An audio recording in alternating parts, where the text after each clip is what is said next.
Okay, so our special guest today is Josh Hill. Welcome to the show. Glad to be here. Thank you. You're very welcome. So tell us a little bit about yourself, Josh. Okay, well, I grew up with my mother scrambling for stories to read us during bedtime. And so she would grab a copy of Stephen King's Skeleton Crew to read for us as little kids. So I guess I grew up with horror inadvertently. And then I've always just loved horror movies, books, anything I get my hands on, video games. And then went to college, joined the army, and I guess over in Iraq, a couple years over there, I've seen horrors beyond imagining. So now I'm just trying to put that to paper.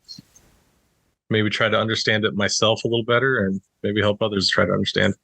Yeah, they do say that authors use their experiences as to write books, and it can also be like therapy. So I can see where you're coming from there. Oh, absolutely. Because in the book I'm publishing with Wicked House Press, it has nothing to do with U.S. Army, has nothing to do with Iraq or anything. But I did still manage to put a lot of myself and a lot of my experiences into that story, regardless. Yeah. So tell me a little bit about your books without giving any spoilers away, obviously. Okay, well, it's 1920s, rural, out in the middle of nowhere, Utah.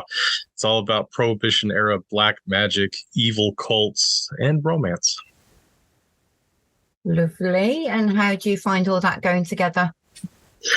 Well, I was driving around one night, and then everything just popped into my head all at once. The characters, the setting, the plot, almost everything. I just had to write it down. Yeah. It was just one big burst of inspiration. Oh, that's good. I wish I had that. So can you tell us about the first horror stories that you ever wrote? Ooh, that I ever wrote.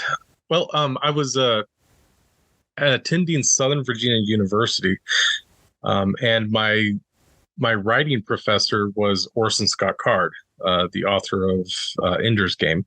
Yeah. And so I wrote a story about an evil Aztec god and this paranormal investigator who's trying to stop it. And so I guess that was my very first horror story I actually wrote. Yeah. He hated it, but some of that actually made it into my book, like just little pieces. Yeah. Not everybody's going to like what you write, are they? No, no. I mean, he's one of the harshest critics I've ever encountered, but he's right. He was right about it, but I just learn and keep going. You do learn though, don't you? I mean, from your first books to, I don't know, to obviously the ones that you write now, you kind of learn as you're going along, don't you? Which is why I've heard one of the commandments of being an author is never publish your first book. Does that ever work? I don't know. I kind of broke that. I published my first book. You're not the only one. I broke a commandment. Let's see how it turns out. Okay, so what inspired you to write in the horror genre in the first place? Oh, that's a good question because I didn't actually start out to write a horror book. I actually started out to write more of a romance with a horror element, and then the horror element became so fun to write that it turned into a horror book with a romance element. Yeah, lovely. Yeah, I just dived into it and just really enjoyed writing more of the horror. Yeah, I mean, you do find that, don't you? With some genres, you can write other genres a lot better because you're enjoying them as much, whereas other genres, even though you do like them, you haven't got that passion. Exactly. Well, I love science fiction. For me, it's just hard to write. So I don't write a lot of science fiction.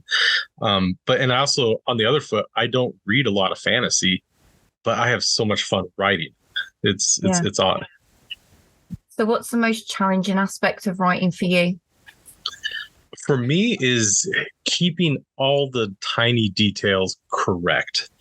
And I'm not talking about like about the setting and things like that, but about the characters. Like, oh, did this character have blue eyes, or oh, what color was this minor character's hair? Where did you know? So I make pages and pages of notes as I write. It's like I enter the character's name. Then anytime I write about him, if I add something, I make a quick little note Yeah. about that character. And because my book was in a historical setting, 1920s, I have a history degree, so why the 1920s wasn't my specialty when studying, I know how to research. So I spent like a month of research trying to nail down every historical aspect I could possibly need for the story.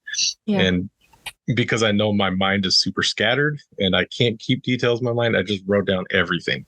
So I know my weaknesses and I try to overcome that by being prepared ahead of time. So just keeping track of all the details is, for me, it's the hardest. Yeah. It's good that you know what your weaknesses are and you can actually build on those. Yeah, you have to, because Yeah. we all have them. So how do you decide the pacing of your scares and your twists in the books? In this one, I wrote it as if every chapter was an episode of a Mike Flanagan mini series on Netflix. So every chapter, has at least something either scary or really interesting, or progresses the characters and their arcs, or and try to have each chapter end like on either like a cliff note or something super exciting. So that's how I envisioned it in my head. Yeah. So you said about character development. So what's your actual approach to developing a character? Ooh, well, part of that, what you mentioned earlier, I guess the therapy, each character has some of me in it, and some personalities, some aspects, some problem. So like for example, the main character, is a war veteran, suffers of PTSD, so a lot of that is me, and trying to get through my issues. And so in order for the character to have their complete story arc, you show them at their lowest point, suffering PTSD, depression, and even suicidal tendencies. And then through the story, I have them progress and slowly overcome this, or at least get better in a way that they're a lot more viable. Yeah. Good. So what would you consider yourself, a plotter or a pantster?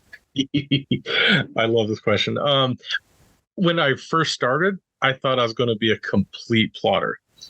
Then as I went, complete pantser, 100%. like I was writing, and my characters would surprise me, and like what they would do, the situations they found themselves, and I found myself going in places I never thought I was going to go. So I turned into a pantser. I'd say about 80% pantser, 20% plotter. Yeah. No in between, just the one. Yeah, just more mainly the one. More pantser now, less plotter, which is not what I was expecting, but it's fun that way. Do you ever get sort of like, do you ever find that you have to sort of like backtrack if you're sort of just writing it as it comes? Ooh, no, I actually I got through like a large, I'd say about a quarter of my book. And I was listening to this podcast called The Writer Dojo. And they just give excellent, like, nuts and bolts advice on how to be a writer. This is how you write. This is how you become an author. And one of their episodes was they were talking about how you structure a chapter, how you shouldn't, switch between the POV of different characters, like back and forth in the same chapter. And I'm like, oh man, I was doing that. And so I went back and had to change everything, which is great because it turned out way better in the long run. But yeah, I had to backtrack a lot. And then every time a new episode would mention something, I'm like, did I do that? Okay, I did. Let me go change that. Yeah, we are the worst critics of ourselves, aren't we? 100% yes. So, how has the horror genre evolved over the years, do you think?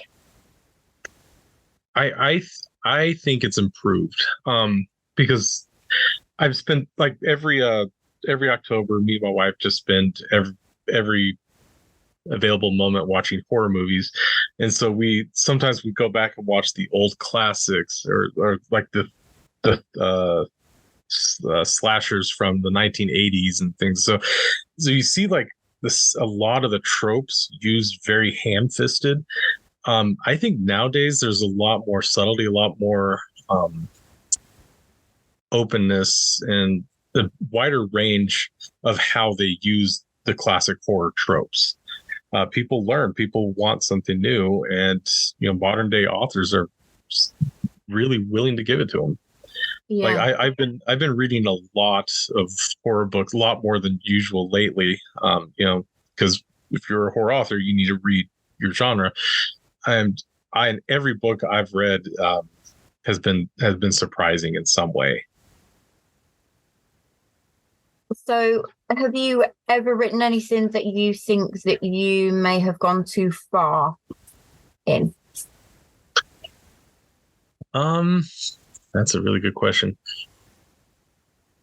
I don't think yet. Not yet. I think I skirted the line in Forever Fields, my 1920s horror that's coming out in March. I think I skirted the lines there. There was a few times I had to draw myself back because I was following advice that somebody gave me. He's like, when you're writing, try to write as if nobody in your family would ever read it. So I definitely skirted some lines. I came close to what my threshold would be, but I don't think I've crossed it yet. So I don't think I've written anything too far yet. I like the way you say yes. Yes. We'll see what happens in the book I'm writing now. Oh dear. So, are there any memorable reactions from readers that stand out to you? Well, I had one good friend read it. She's a woman. She's straight, married to a man. But I think I had her questioning her sexuality at one point because the main characters of the book are two lesbians, and she was proofreading some for me, doing some edits, and she's just sent me a gif of like a lady pouring water over herself and fanning herself off about one of the scenes I wrote. So I think that might be that's what I'm going for. Brilliant. That's a good reaction to have. So obviously she liked it. Yep. So have you got any upcoming projects that you're really excited about? I know you just mentioned that you've got one coming out in March. Yeah. Forever Fields coming out. Wicked House Press coming out in March. Really excited about this one. I put a lot of effort into this. And I'm currently writing another book. Takes place West Virginia. It's 1980s. Got Appalachian witchcraft mixed with Lovecraftian horror. I used to spend a lot of time in West Virginia. I didn't live there, but I spent a lot of time there. And for me, West Virginia is one of the creepiest places I've lived in, or not. I've stayed in. And no offense to people in West Virginia, but there's some places out there. Some of those ghost towns are downright creepy. And so I just really want to write that. I also just sold a short story to Henchman Press that will come out about the same time as Forever Fields. I went out to start to write like just a military sci-fi story, and of course it turned into a horror story. So it'll be out about the same time. That's brilliant. Well, I wish you the best of luck with those. Thank you. Is there anything that you'd like to add at all, Josh? No, I would say just check out all the Wicked House Press authors. I've been reading those books nonstop, and hasn't been a single one I haven't loved, and that's not just me being a good team member. I am dead serious. There are excellent books, so check them all out. They're really good. And by the way, I've been listening to a lot of your episodes. Brilliant stuff. I am you earned a fan here. Thank you very much. Thank you. It's the authors themselves, really. They make the shows. They're brilliant. They're all a bunch of friendly lots. So yeah, it's That's been the funny thing amazing. about horror authors. We're all friendly. Yeah. You wouldn't think it though, would you, considering that we all kill people in books and things like that? But I think that's how we get our catharsis. yeah. So what advice would you give to a aspiring horror writer? Know the genre, not just books, but watch movies, play video games. Oh, excuse me. Know the field that you're playing in. Yeah, it's you have to know, don't you? You have to know the field. And you have to know the tropes in order to use them properly. Don't avoid the tropes. Tropes are like building blocks. You use them, just got to use them correctly. Use them in different and new ways. Yeah, that's right. Well, thank you very much for being on the show, Josh. It's been fantastic having you here. And as I said, good luck with all your upcoming releases.